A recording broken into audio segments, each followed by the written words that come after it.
Agora nós vamos falar do tecido muscular. É importante que a gente lembre que tecido muscular não é músculo. O músculo é o resultado do conjunto de várias células formadoras do tecido muscular. Bem, e como é que se chama a célula que forma o tecido muscular? Neste caso, ela tem um nomezinho especial, ela se chama fibra. Então, a célula que forma o tecido muscular tem a nomenclatura de fibra. Existem 3 fibras musculares. A que nós chamamos de fibra muscular esquelética, a que nós chamamos de fibra lisa e a que nós chamamos de fibra cardíaca, que ela também é estriada, só que ela tem uma funçãozinha que na realidade é o somatório das outras duas. Vamos começar a olhar cada uma delas em separado. Primeiro o conjunto e depois isoladamente. Vamos lá.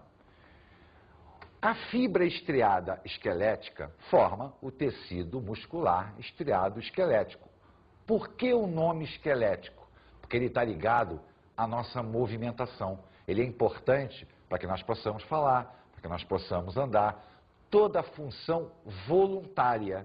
Então, para que nós possamos exercer uma função voluntária, o nosso cérebro dará uma ordem para a musculatura estriada esquelética. Então, todas as funções, andar, falar, que dependem da nossa vontade, serão executadas por ela. E por que estriada? Porque nós vamos ver que a arrumação das proteínas formadoras da fibra vão permitir o aparecimento de estrias, faixas claras e faixas escuras. Daí a nomenclatura estriada. A fibra estriada, reparem, ela tem um aspecto cilíndrico. Ela é polinucleada, tem mais de um núcleo. Lembre-se que nós estamos falando de célula. Fibra é sinônimo de célula. Já na fibra lisa, o tecido é fusiforme. As células têm ponta, são mononucleadas. Olha a grande diferença que existe. Por quê? Porque a arrumação de proteínas já não obedece a uma simetria que nem a estriada. Só que o nosso organismo foi muito sábio. Ele pegou a capacidade da fibra estriada esquelética em se contrair de maneira rápida e juntou a uma característica da lisa, que é não depender do nosso cérebro. A estrutura lisa, ela independe da nossa vontade. Ela é formada, olha aqui, ó, ela forma o estômago, ela forma toda a área gastrointestinal, onde nós não pensamos para que ela funcione. O funcionamento é automático. A cardíaca, nós não podemos pensar. O nosso coração tem que funcionar de maneira automática, porém, de uma maneira rápida. Então, o que é a fibra estriada cardíaca? Ela ganha as características da estriada esquelética, uma simetria do processo proteico de contração, é mononucleada, quer dizer, cada fibra tem um núcleo, porém a ação dela é uma ação involuntária. Então, vamos dar uma recapitulada aqui, ó. Muscular estriada esquelética é cilíndrica, polinucleada, com uma simetria proteica, de ação voluntária e rápida. A fibra lisa, ela é mononucleada, sem simetria proteica, de aspecto fusiforme, em forma de ponta. A ação dela é involuntária. Agora, uma curiosidade. A fibra lisa, quando se contrai, ela tem uma contração ondulatória. E essa contração é chamada de movimento peristáltico. É um movimento de cadência. E quando esse movimento é alterado por qualquer problema, ele se chama espasmo. O espasmo é a alteração do movimento peristáltico. Mas você conhece com o nome popular cólica. A cólica é a alteração da contração da musculatura lisa. A musculatura estriada, ela reúne características das duas: cilíndrica, mononucleada, de contração involuntária com simetria proteica. Acontece que, independente dela ser estriada esquelética, estriada cardíaca ou lisa, existe alguém que dá a capacidade da fibra em se contrair, que é a característica fundamental dela, o que nós chamamos de contractibilidade, ou seja, a capacidade que uma fibra tem em contrair. E o que significa contrair? Significa reduzir de tamanho. Ora, para que ela possa reduzir, eu tenho que ter uma movimentação de alguma substância. E essa substância são proteínas. As proteínas, então, estando arrumadas ou não, vão dar a característica de contractibilidade na estrutura muscular. Essas proteínas formam as chamadas miofibrilas. O que são as miofibrilas? São estruturas onde as proteínas se arrumam e estão presentes no citoplasma de cada fibrazinha dessa, de cada célulazinha dessa. Essas miofibrilas são formadas por unidades de contração denominadas de sarcômeros, que é o que nós vamos ver agora. O sarcômero, na realidade, é uma estrutura formada por duas proteínas, as proteínas denominadas de actina e miosina. A disposição é paralela. Então, nós temos dois eixos formados pela miosina e três eixos formados pela actina. Na realidade, o que é contrair? É reduzir o tamanho do sarcômero. Na realidade, as proteínas de actina se deslocam, elas deslizam por cima da miosina, reduzindo então o que nós chamamos de espaço H. Então, quando essa actina se aproxima dessa e essa dessa, o sarcômero reduz, porque as linhas E's, que são faixas proteicas, elas delimitam o sarcômero. Então, na realidade, eu tenho um sarcômero aqui, outro aqui, outro aqui. Todos eles reduzem o seu espaço H. Ora, se eu tenho alguma coisa presa numa ponta, presa na outra, a tendência delas é a aproximação. Então, na realidade, a contração muscular se dá por redução do sarcômero, porque as proteínas de actina deslizam por cima das proteínas de miosina. O detalhe importante é como elas deslizam, ou melhor, por que elas deslizam. Na realidade, existirá uma liberação de energia onde determinadas proteínas, cápsulas formadoras da miosina, vão empurrar a actina em direção contrária à linha Z.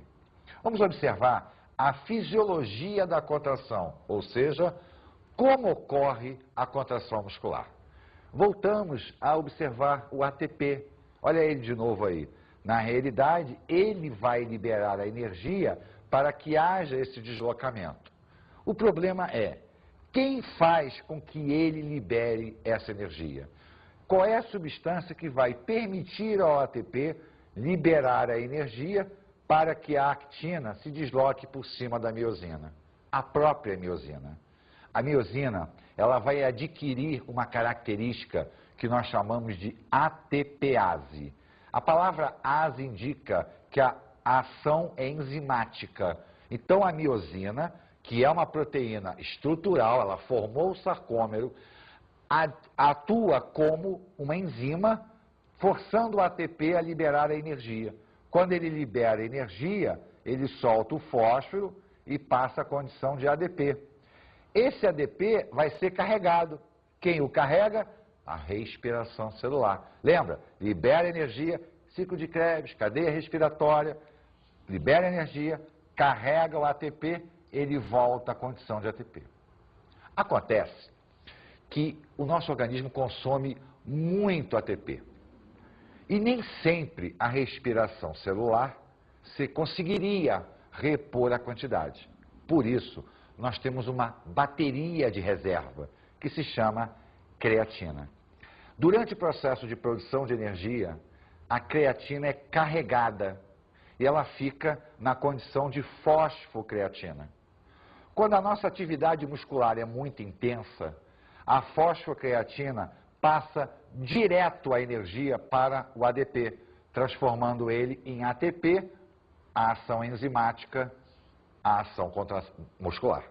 Aí você me perguntaria assim, por que a fosfocreatina vai transferir a energia para o ATP, depois o ATP sofre a ação para liberar essa energia para a ação muscular. Por que ela não libera direto para a ação muscular?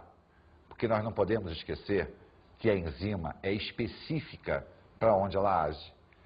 A miosina só tem capacidade de liberar energia do ATP, não da fosfocreatina. Então a fosfocreatina tem que transferir a energia para o ATP então sofre a ação enzimática, libera para que a contração muscular aconteça. É um processo demorado? Não. É muito mais prático para o nosso organismo ter uma bateria de reserva do que depender exclusivamente da respiração celular para produzir todo o ATP necessário naquele instante de tempo para a contração muscular. Então a contração muscular depende não só da actina e da miosina, como da nossa carga de ATP. Se falhar, o sistema para de funcionar. Vamos falar agora no músculo, que vem a ser o quê? A fusão das fibras. O músculo estriado esquelético, o músculo liso e o músculo cardíaco. Cada um deles é a reunião das fibras estriadas esqueléticas, estriadas cardíacas e a lisa. Vamos olhar aqui o músculo estriado esquelético, que é aquilo que a gente compra no açougue com o nome de carne. Na realidade, a carne é a musculatura do boi. E o que vem a ser a musculatura? Olha, eu tenho as miofibrilas que se reuniram formando um grande feixe que ganha uma capa, formando a fibra muscular como um todo, reúne várias fibras, olha só, conjunto de fibras musculares, e eu passo a ter o músculo como um todo. Então, na realidade, esse músculo como um todo nasceu das miofibrilas, onde eu tenho as unidades de contração, que juntos formam a miofibrila total, que forma a fibra muscular, o conjunto de fibras e o músculo. Então, o músculo nada mais é do que a fusão das fibras. E, com isso, a capacidade de contração delas é mantida no conjunto do todo.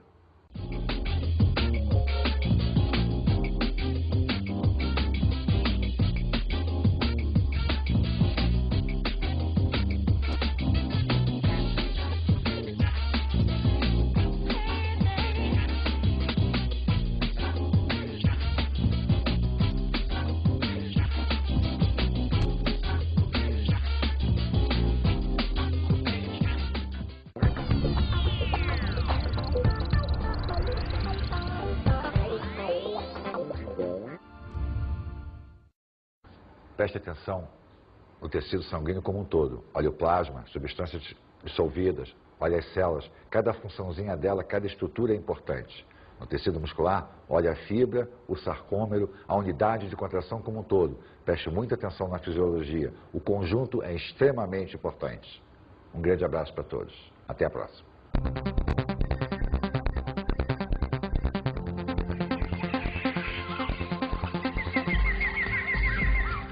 Na aula de hoje, estudamos o tecido hematopoiético, o tecido sanguíneo. Falamos na produção de células sanguíneas. Falamos no conjunto, que é o sangue. Vimos o plasma, as substâncias dissolvidas, os elementos figurados, cada função das hemácias, leucócitos e plaquetas. Falamos da coagulação sanguínea. Vimos também o tecido muscular, a movimentação orgânica. Falamos na fibra muscular, nos tipos de fibra, qual a função delas ao se reunirem na formação do músculo. Vimos a unidade de contração, que era o sarcômero, vimos a fisiologia do sarcômero, ou seja, o funcionamento da estrutura muscular como um todo. Bons estudos!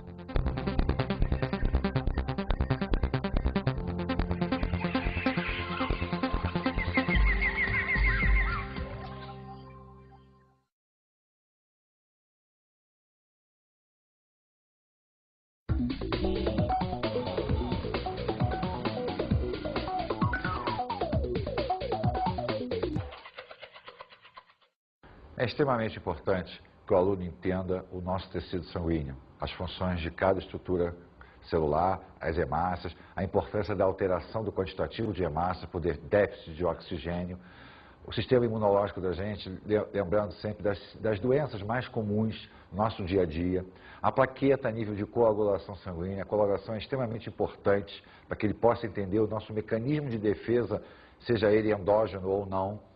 A estrutura muscular, o funcionamento da contração, a fisiologia da contração é muito importante. Ele tem que entender como o nosso organismo funciona como um todo, como os nossos órgãos funcionam, porque são funcionamentos puramente musculares.